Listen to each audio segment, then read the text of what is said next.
evening, this is Kathy, your Ilocano Ilongga Bisaya gal. Welcome back to my channel, and for tonight's video, let's go fishing and just try our luck to see kung meron tayong mahuhuli. And we're going to show you kung saan kami laging pumupunta, saan yung fishing spot namin dito sa Las Vegas. And pag may nahuli kami, that will be very exciting. It will be my first vlog to do fishing and share it with you guys. So stay tuned.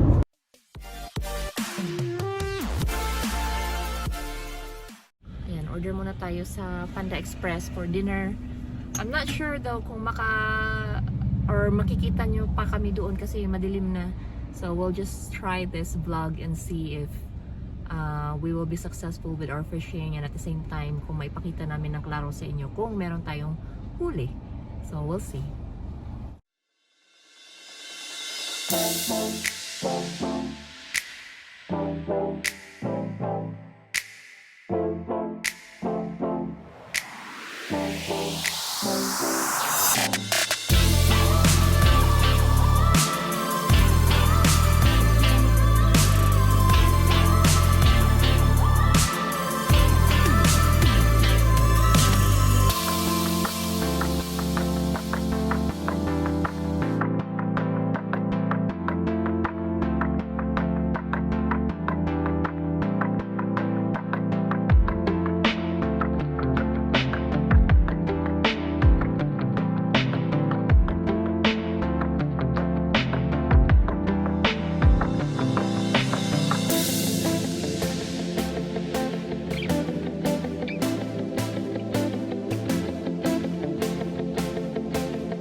nilalak dito? Mamaya na yan. Kasi yung rail niya. Yan. Then you just go continue. Sa next one station.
take the hook.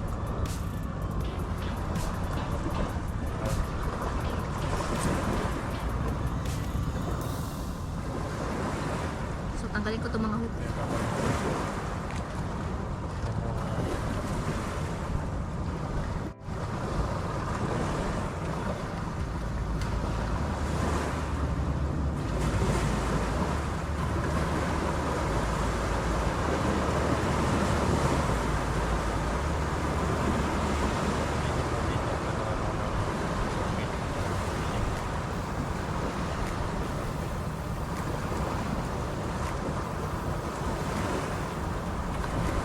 This one.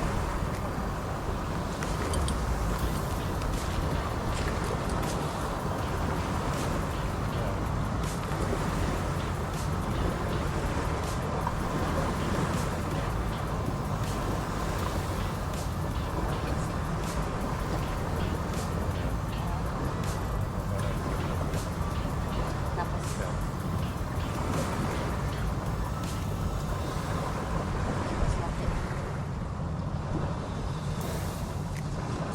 then pain-pain na. Tama pa tayo. You do the honor.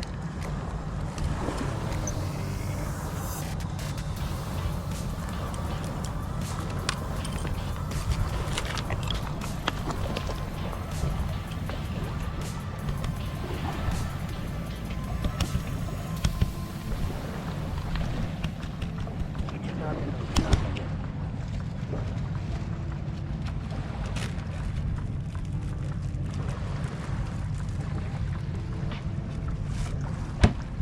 Hindi ako magpainit. Balot mo lang siya, irap mo lang siya doon sa hook. Saan ba? Yeah. So, mamasa-masa siya. So, meron tayong dalawang hook. Dalawang line, yun matawag. So, may dalawang line. Yun lang ang allowed dito sa Las Vegas. Hindi pwedeng sumobra. Ow. So, Kailangan mo lang. itong una is i-wrap lang natin siya ng maigi sa hook. Ito po ay tinapay. Normally ang nakakahuli or kumakagat dito is either carpa or hito.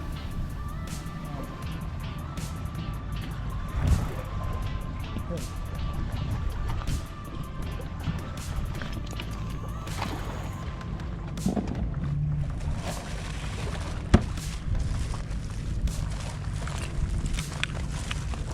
So, ang pangalawa natin is isda. Yan yung sardinas, tama ba, Beb? Mackerel. Mackerel na raw. Ayan. Tapos meron ding sinulid yata na yung para talaga sa fishing, pang fishing. So, yung paglagay niya, ganyan.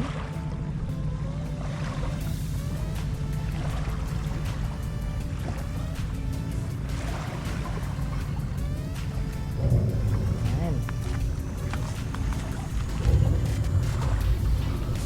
Minsan pag yung talagang malambot na yung karne na madali na siya matanggal sa hook, mayroong sinulid na nilalagay dyan para magstay siya. Kasi pag once na naitapon yan sa tubig, mawawala or madaling makain, makuha ng isda.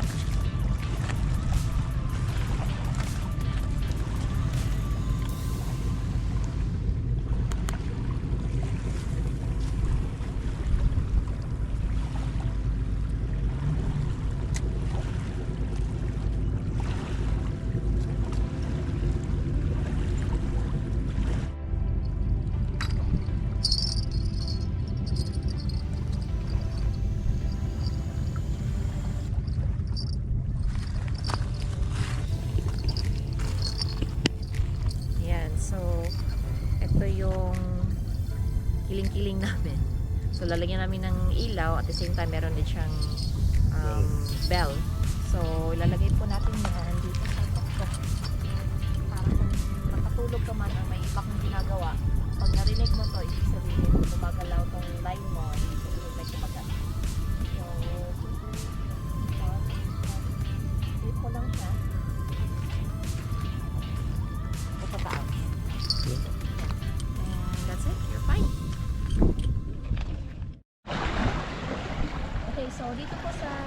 Sangada, kung gusto niyo pong mag-fishing, hindi po ito something na basta-basta lang kayong pumupunta sa lake or sa kung saan man na pwedeng mag-fishing. Kailangan pong magkaroon kayo ng fishing permit na tinatawag. And sa mga tao po na nakikita ng mga nag-fishing, na yung mga ranger na tinatawag dito na nagro-ronda, yung pong mga police, chine-check nila pag nakikita kanila na nag-fishing, they will always try to find proof na meron ka yung license na yon. So kung wala naman, you will get in trouble, you will get a fine or probably go to jail for that one. And so dito naman po, meron kang permit na binabayaran. I think it's good for like 1 season or 1 year pass, and you're only allowed to have 1 rod per permit. But if you want to have 2 rods, of course magbabayad ka ng additional, but no more than 2 rods po. And then sa isang rod, yung line na pinakita namin kanina na may hook, kailangan 2 lang yung hook na naka-attach doon. Hindi po pwedeng more than that. You will get in trouble for that one. And then to the very yung pinaka small details talaga is yung hook. Hindi din po pwede na yung hook na nilalagay ninyo is yung tinatawag na barbed hook, which is yung may hook siyang ganon, tapos meron pa siyang mga sanga-sanga na hook doon sa dulo. Bawal po yun dito. So kailangan isang hook lang po siya. And then sa ngayon dito kami sa Lake Mead. Ito lang po yung pinakamalapit na lake dito sa Las Vegas. And mas maganda po dito ang tambayan during summer or around this time, springtime. Medyo mainit na, pero medyo may may cool breeze pa ngayon, kaya naka-jacket ako kasi maya-maya malamig. And wala masyadong tao ngayon, kaya okay lang na magtambay. Layo to. Apit na.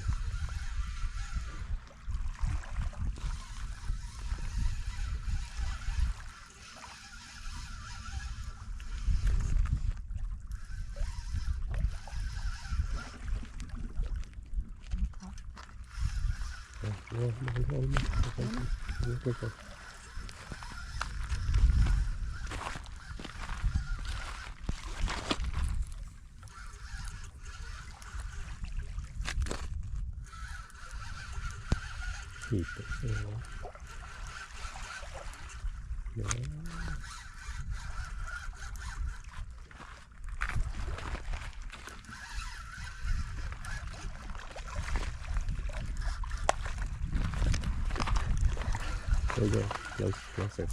Closer. Okay. Got it. Yeah. Lock. So, lapitan natin yung huli. So, lapitan natin dito.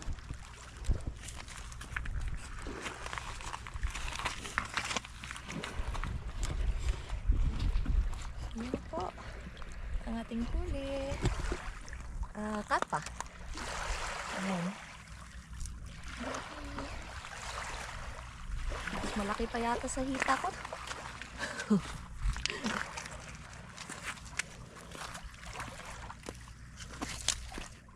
Ay. Sorry.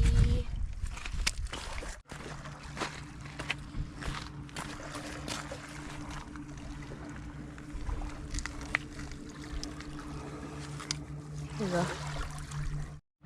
Ako. Tirapsikan ka niyan. Siya, oh. Sasampalin ka niya. Sorry. Patinin siya, oh.